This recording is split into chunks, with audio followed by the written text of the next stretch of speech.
दोस्तों, आज हम बात करने वाले हैं हमारी हथेली में उपस्थित सबसे पावरफुल पर्वत के बारे में। और इस वीडियो को आप जरा ध्यान से देखिएगा, क्योंकि इससे स्पष्ट तरीके से आपको पता चल जाएगा कि आपको जीवन में इस पर्वत की वजह से कितनी बड़ी चीज मिलने वाली है। ये पर्वत आपको क्या देने वाला है और कौन सा ये पर्वत है। देखिएगा, ज्योतिष विज्ञान में, खासकर हस्तरेखा ज्योतिष में और अपनी कुंडली में भी हो और किसी भी ज्योतिष की शाखा में हो, संपत्ति के लिए जिस ग्रह, जिस पर्वत को हथेली में सबसे पावरफुल और बहुत ज्यादा महत्वपूर्ण माना जाता है, भूमि है, भवन है, जो ग्रह सबसे ज्यादा महत्वपूर्ण होता है उसको कहते हैं मंगल। भूमिपुत्र भी इसको कहते हैं।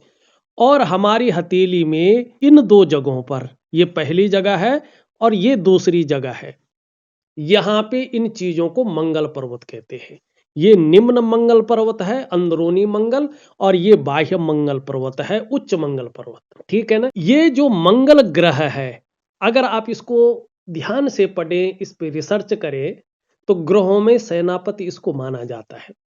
जैसे ये सूर्य है, तो सूर्य ग्रहों का राजा होता है। जो बुध होता है, मरकरी, और जो आपका जुपिटर होता है, देवगुरु आचार्य बृहस्पति, ये मंत्री होते हैं। ठीक है ना। और ये भाग्य स्थान है, जो जिसको हम शनि का पर्वत भी कहते हैं, ये सेवक माने गए हैं। ठीक है ना।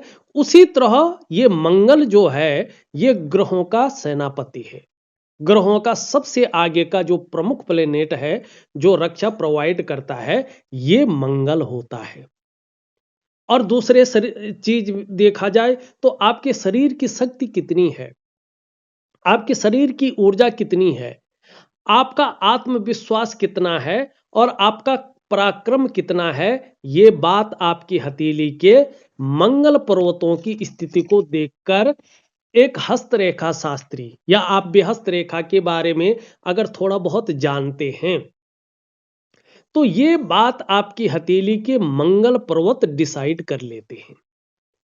अब थोड़ा सा एक नॉलेज वाली बात बता रहा हूं मैं, ये बहुत अच्छी आपको जो है नॉलेज देगी और बहुत कुछ आप समझ पाएंगे।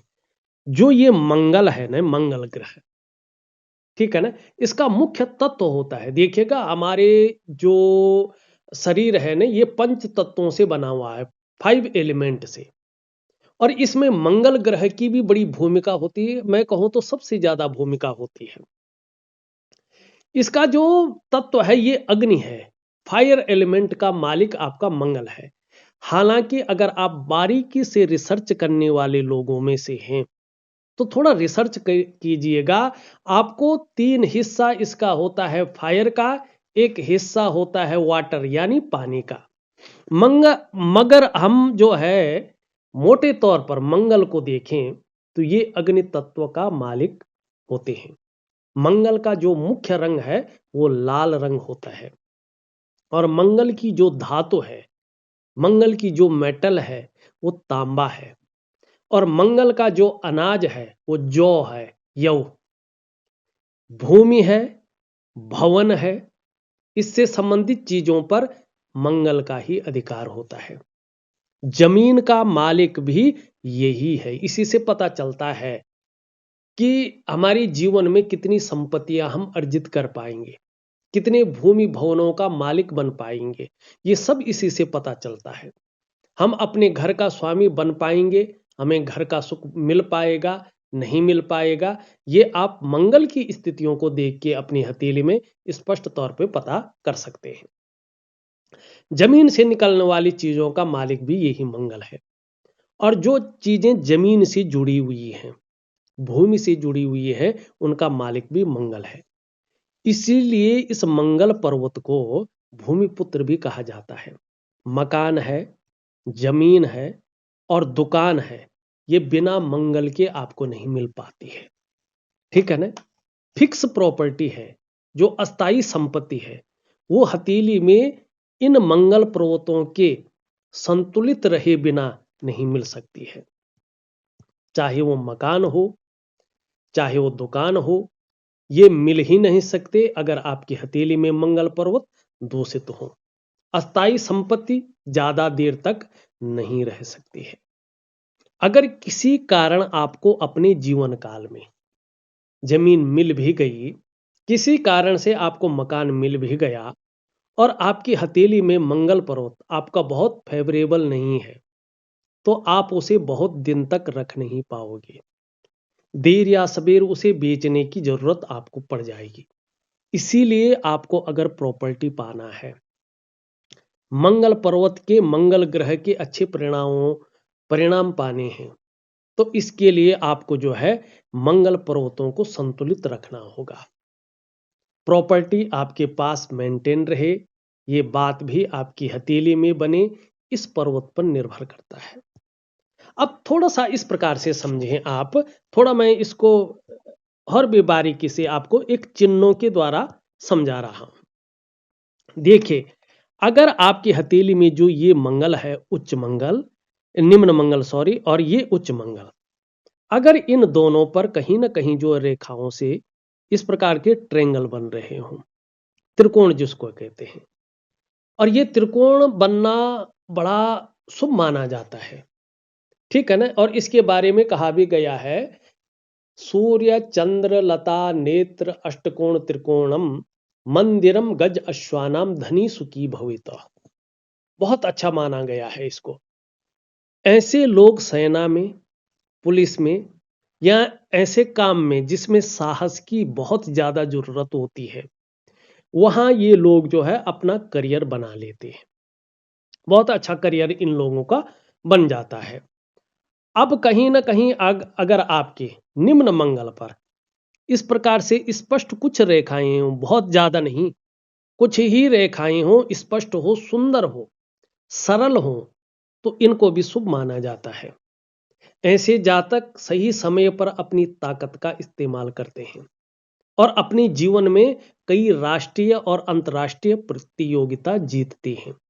लेकिन इसमें खड़ी रेखाएं ज्यादा हों, ठीक है ना, और या कुछ रेखाएं इनको काट रही हों, ये ग्रिल नुमा बन रहा हो, जाल नुमा बन रहा हो, तो ये कतई शुभ नहीं माना जाता है। ज्यादा रेखाओं का होना या ग्रिल का बन जाना जीवन में असफलता को दिखाता है। चिड़चिड़ापन का आना, धीरे धीरे व्यक्ति गुस्सैल स्वभाव का हो जाता है, ये परिणाम भी व्यक्ति को मिलते हैं, ठीक है ना। तो इस तरह से इसको आपको देखना चाहिए। अब एक चीज मैं और दिखा रहा हूं आपको। अगर आपकी हथेली में जो ये बाहरी मंगल है, इसमें अगर लकीरों द्वारा, रेखाओं द्वारा एक स्पष्ट सुंदर रेक्टेंगल मानी ये बन रहा हो, तो ये निश्चित तौर पे समझ लीजिएगा आप बहुत ज्यादा अमीर होने वाले हैं। ये निशान अचानक ही बड़ा धन लाभ कराता है। ये निशान आपके सौभाग्य की वृद्धि कराता है, तो कहीं ना कहीं आपको धनाढ्य की ओर ले जाता है और बड़ा ही शुभ चिन्ह इसको माना जाता है। एक चीज इसमें और बारीकी से देखें, अगर आपकी हथेली में ये रेखा, ये रेखा और ये रेखा, ये तीनों रेखाएं स्पष्ट हैं, सुंदर हैं, और यहां से निकलकर एक रेखा इस पे पहुंच रही है और किसी तरह का यहां पे एम की आकृति बन रही है, ठीक, और यहां पे एक स्पष्ट और सुंदर सा स्वतंत्र बहुत प्योर अवस्था में यहां पे अगर एक मंगल रेखा भी बन रही है, तो यकीन मानिएगा आपके जो पंच तत्व हैं, 5 एलिमेंट जिनसे शरीर बना हुआ है, आपके शरीर के जो नव द्वार हैं, जो 5 ज्ञान इंद्रियां हैं, 5 कर्म इंद्रियां हैं, जो पंच महाकोश हैं, और जो आपके अष्ट चक्र हैं, इन सब के अनुसार देखा जाए तो आपके इष्ट भगवान हनुमान जी हैं। ये इस बात की ओर संकेत करता है और ये स्पष्ट तरीके से बताता है कि अगर आप हनुमान जी की शरणागति जाते हैं, तो कहीं ना कहीं जितना ज्यादा आपका विश्वास होगा, जितना ज्यादा आपका समर्पण होगा, ये स्पष्ट तरीके से बताता है कि आपके अंदर ऐसा ऊर्जा, आपका ऑरा मंडल इतना विकसित हो जाएगा, आपका आभा मंडल इतना सुंदर हो जाएगा कि आपको देखते ही सामने वाले की बुद्धि और वाणी आपके फेवर में आ जाएगी। बहुत बड़ा चमत्कार आपके जीवन में होगा और एक समय ऐसा आएगा आप अनायास ही सिद्धि की प्राप्ति कर लेंगे, आपको पता भी नहीं चलेगा। आपको सिद्धि की प्राप्ति हो जाएगी, वाक सिद्धि आपको मिल जाएगी और जो आपने कभी सोचा होगा वो अनायास ही आपके पास आ जाएगा। क्या नहीं मिल सकता है हनुमान जी की कृपा से। अगर आपकी हथेलियों में ये लक्षण हैं तो जरूर अपनी हथेली को थोड़ा बारीकी से अध्ययन करें। आज हमने केवल मंगल पर्वत के बारे में बात की। अगर आपको ये वीडियो अच्छा लग रहा हो, इसको जरूर जो है लाइक करें, शेयर जरूर करें और कुछ और भी जानना चाहते हैं इस जो है मंगल पर्वत के बारे में, कुछ चिन्हों के बारे में, कुछ इसकी जो है संतुलित अवस्था के बारे में, इसके और फलों के बारे में, तो आप कमेंट जरूर करें। और एक बात का मैं आपको जो है थोड़ा सा ध्यान आकर्षित करवाना चाहता हूं दोस्तों। अब हम रियल हथेलियों का विश्लेषण अपने सहयोगी चैनल एस्ट्रो भास्करा में कर रहे हैं, ठीक है ना। तो अगर आप जो है हस्तरेखा में शोध कर रहे हैं, हस्तरेखा को बारीकी से जानना चाहते हैं, हस्तरेखा के रहस्यों को एक प्रामाणिकता के साथ जो है जानना चाहते हैं, अपने ज्ञान को बढ़ाना चाहते हैं, अपनी हथेली को खुद जो है देखना चाहते हैं, तो हमारा सहयोगी यूट्यूब चैनल एस्ट्रो भास्करा, जो मैं इस वीडियो के डिस्क्रिप्शन में उसका लिंक दे रहा हूं, उस पर जाइएगा, उसको ओपन कीजिएगा और हमारे चैनल को जरूर सब्सक्राइब करें और कहीं ना कहीं अपने ज्ञान को बढ़ाएं।